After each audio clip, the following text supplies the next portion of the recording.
कोनो जगह छत्तीसगढ़ी भाखा बोले माँ आप मन भी लजाथा का।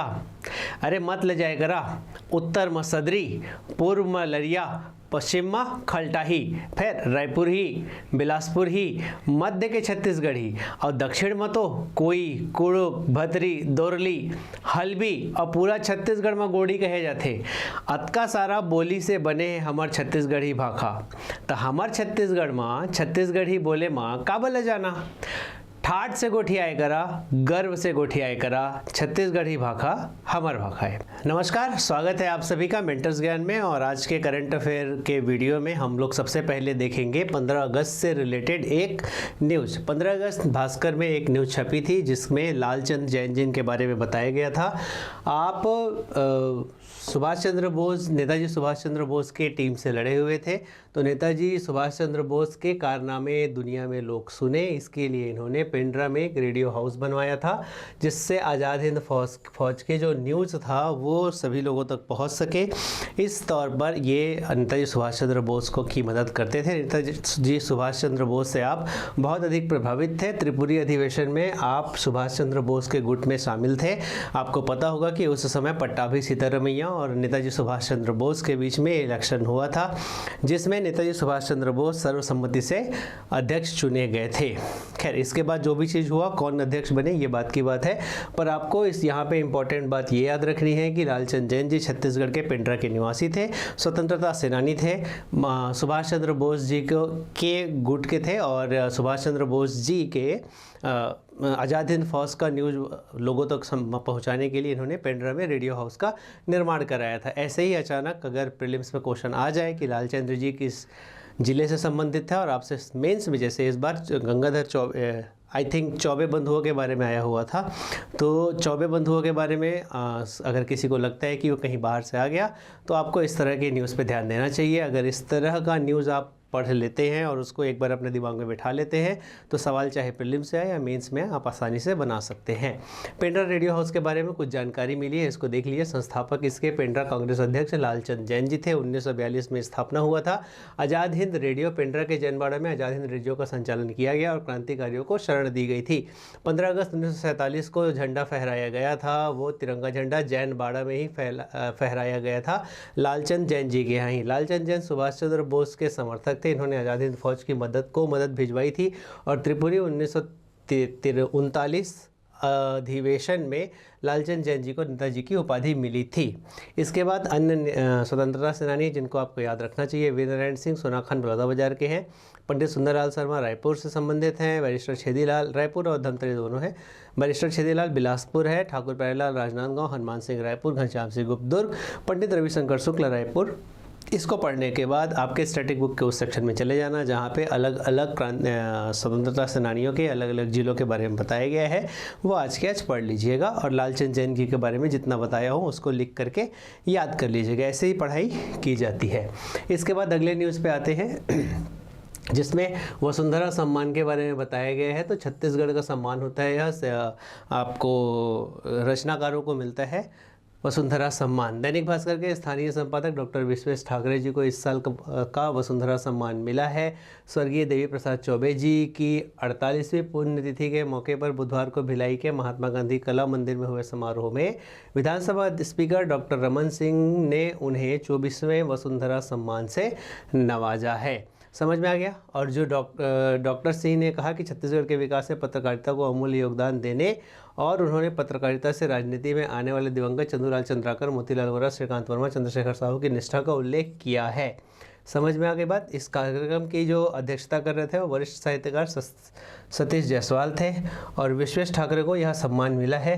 तो इम्पोर्टेंट है current affair one day exams के लिए तो और इम्पॉर्टेंट हो जाता है। यह विश्वेश ठाकुर को 24वां वसुंधरा सम्मान मिला है। इसके बाद इसमें कुछ फैक्ट देख लेते हैं। विश्वेश ठाकुर जी को मिला है, ये दैनिक भास्कर से संबंधित हैं। 24वां वसुंधरा सम्मान मिला है। महात्मा गांधी कला मंदिर भिलाई में इनको सम्मान मिला है। इसमें देवी प्रसाद चौबे जी की पुण्य स्मृति में साहित्यिक पत्रिका सम्मेलन का आयोजन किया गया था। मुख्य अतिथि कौन थे? डॉक्टर रमन सिंह थे। मुख्य वक्ता प्रकाश दुबे थे और हिमांशु द्विवेदी जी थे। इसके बाद विषय था राजनीतिक पत्रकारिता के मायने और इस पे केंद्रित व्याख्यान था। 23वां वसुंधरा सम्मान सुधीर सक्सेना जी को मिला था। बहुत इम्पॉर्टेंट हो जाता है।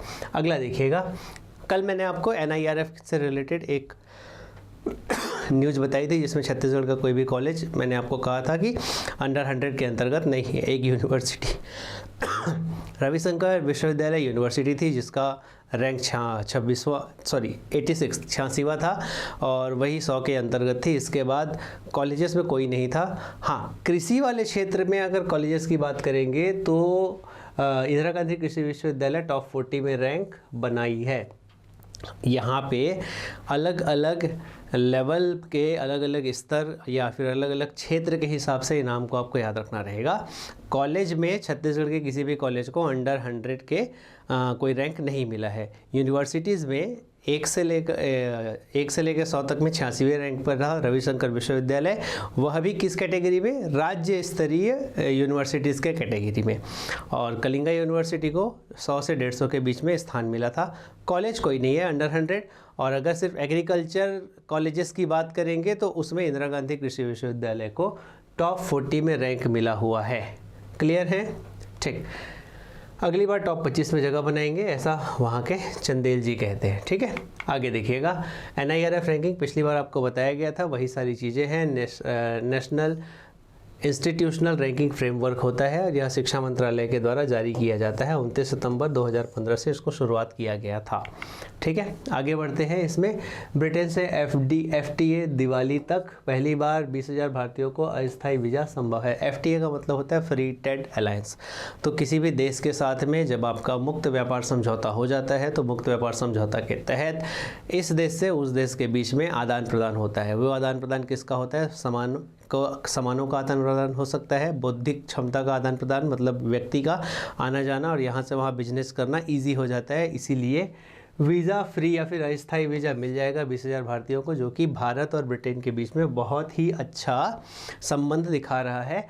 ब्रेग्जिट जब हुआ था, ब्रेग्जिट जो कि ब्रिटेन का यूरोपियन यूनियन से बाहर निकलना, ब्रिटेन का एग्ज़िट होना ब्रेग्जिट कहलाता है। इसके बाद से ब्रिटेन के लिए ज़रूरी है भारत के साथ FTA करना, क्योंकि अब यूरोप का ज़्यादा समर्थन, यूरोपीय यूनियन से ज़्यादा समर्थन ब्रिटेन का नहीं है। इसीलिए वो बाहर के देश से, पहले यूरोपियन यूनियन के माध्यम से भारत और ब्रिटेन एक अच्छे दोस्त थे, अभी भी है, लेकिन ब्रिटेन को अब चूंकि वो यूरोपियन यूनियन से बाहर आ चुका है तो उसको अपनी अलग दोस्ती उन सभी देशों से बनानी है जहां से बहुत ही आसानी से अच्छे बौद्धिक क्षमता के लोगों का आयात वह कर सकता है, जिसमें से एक भारत है। 2016 में ब्रिटेन ने यूरोपीय संघ को छोड़ दिया था और इसके बाद फ्री ट्रेड एग्रीमेंट जरूरी था। ब्रिटेन अब तक ऑस्ट्रेलिया और न्यूजीलैंड के साथ FTA किया हुआ है, कनाडा के साथ उसका बात चल रहा है।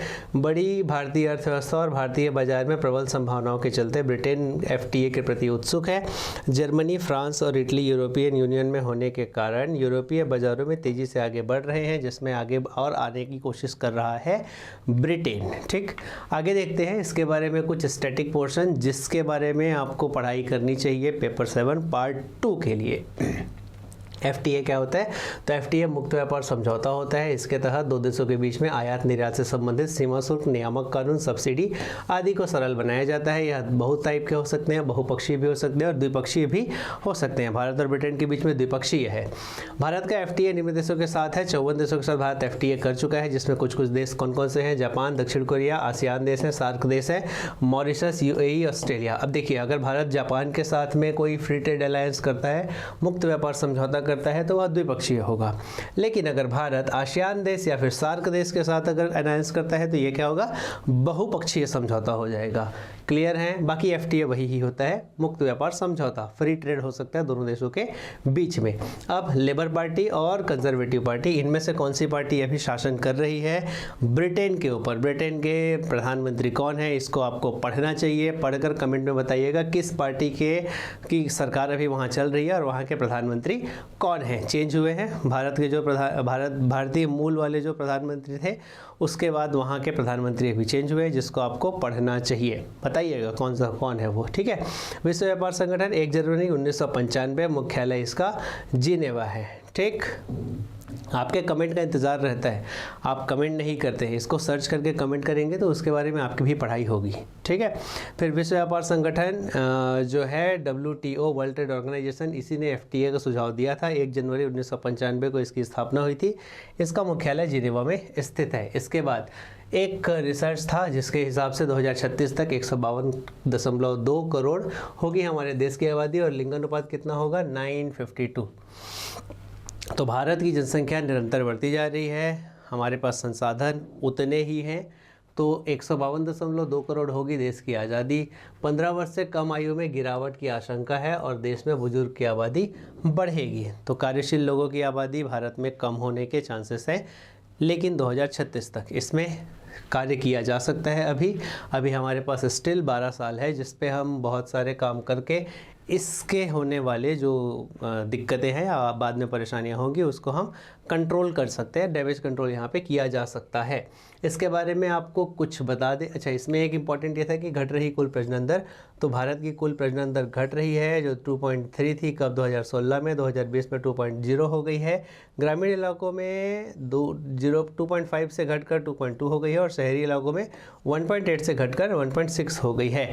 जनसंख्या नियंत्रण आवश्यकता है, एक बहुत ही महत्वपूर्ण आवश्यकता है हमारी परंतु अगर हमारा जो प्रजनन दर है वह 2 के आसपास नहीं है तो यह बाद में देश के लिए घाटे का सौदा होगा, क्योंकि कुछ सालों बाद या कुछ दशकों बाद हमारे देश में केवल और केवल बुजुर्ग रह जाएंगे, बच्चों की इस संख्या में कमी आ जाएगी।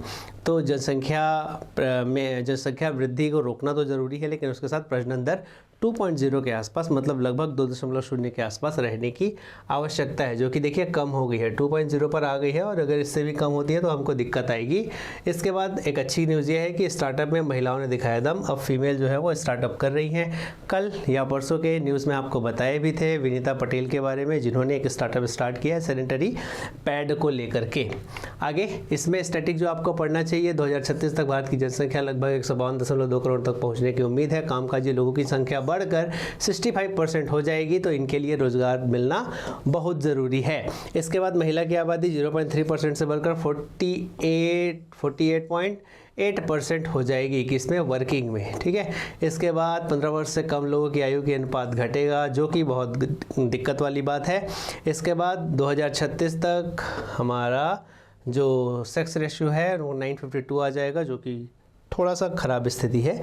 60 साल और उससे अधिक के ज़्यादा की जनसंख्या के अनुपात में वृद्धि हो जाएगी। यह भी स्थिति देखिए, अगर लोग जी रहे हैं, जीवन प्रत्याशा बढ़ रही है तो अच्छी बात है, लेकिन कार्यशील लोगों के जीने से देश क्या होगा, प्रगतिशील होगा। तो लोग जिए, डेफिनेटली जीवन प्रत्याशा बढ़े, पर कार्यशील वर्ष के लोग भी अत्यधिक होने चाहिए। 15 से लेकर के 65 साल की उम्र के लोग ज़्यादा होने आवश्यक हैं, ठीक है। जनसंख्या 2011 के हिसाब से, ये स्टैटिक पार्ट है, आपको पढ़ना चाहिए। अभी छत्तीसगढ़ का 991 2011 के हिसाब से लिंगानुपात 943 दिखा रहा है, जिसको 2036 तक 952 हो जाएगा कह रहे हैं। बहुत कम वृद्धि है, इससे अधिक वृद्धि की आवश्यकता है। बाकी सारे फैक्ट्स हैं आपको याद ही होंगे, एक बार और लाइन से देख लीजिए, इसका स्क्रीनशॉट लेकर के फिर से पढ़ लीजिए, ठीक। इतनी सी बात थी। इसके बाद एक क्वेश्चन आ जाता है जिसमें 24वां वसुंधरा सम्मान किनको दिया गया है, थोड़ी देर पहले ही आपको बताए हैं, बहुत इंपॉर्टेंट हो जाता है। इसका आंसर कमेंट में आप आराम से दे सकते हैं कौन है, ठीक है। तो इतनी ही बातें थी आज के करंट अफेयर में। कल फिर हम आपके लिए नया करंट अफेयर लेकर के आएंगे। जैसा कि यह वीडियो शुरू हुआ था और मैंने आपसे कहा था कि छत्तीसगढ़ बोलने से घबराइए नहीं। छत्तीसगढ़ आपकी अपनी भाषा है, बाज़ार, मॉल किसी भी जगह पे है, छत्तीसगढ़ में है।